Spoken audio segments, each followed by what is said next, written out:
Welcome to Dr. A's weekly Healthy Bastards Health Tip.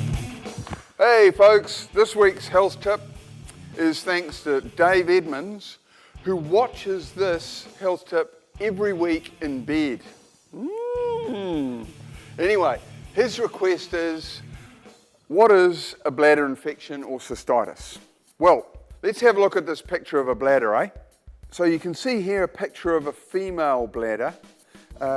It's deep in the pelvis, and it's just in front of the old vagina here, and you'll see the outlet, which is called the urethra. See that tube there? It's only really a couple of centimeters long. So a bladder infection is just the infection of the wall of the bladder, and usually this little urethra as well.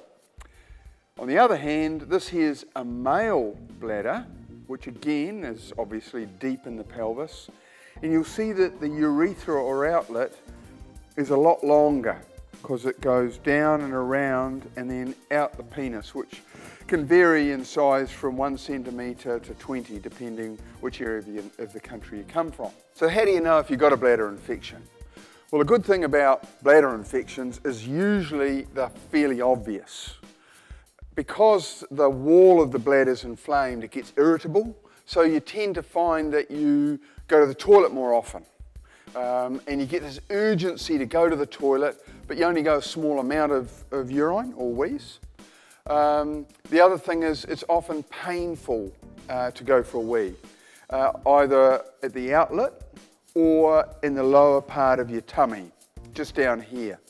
The thing to be aware of though is that if you get these symptoms and high backache as well, it could be that the infection's moved up from the bladder and it's in the kidneys, which is a lot more serious.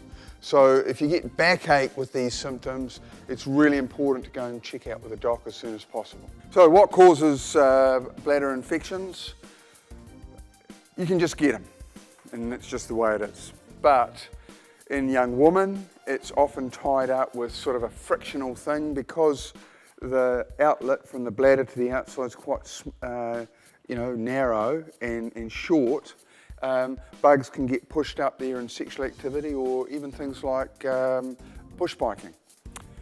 In men, it's often tied up with guys who've got large prostates and their bladder's not emptying properly.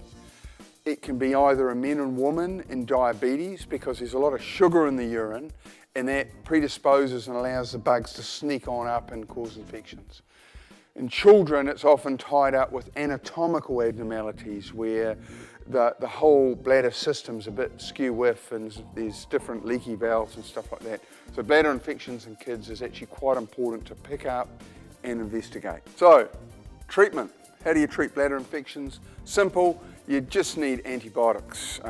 They can be given by the practice nurse in the uncomplicated urine infections, or if there's issues with more complicated ones, the GP will give them. There's some common antibiotics. Most antibiotics that go through the urine will kill the bugs. If you get recurring urine infections, that becomes an issue and it has to be sorted out.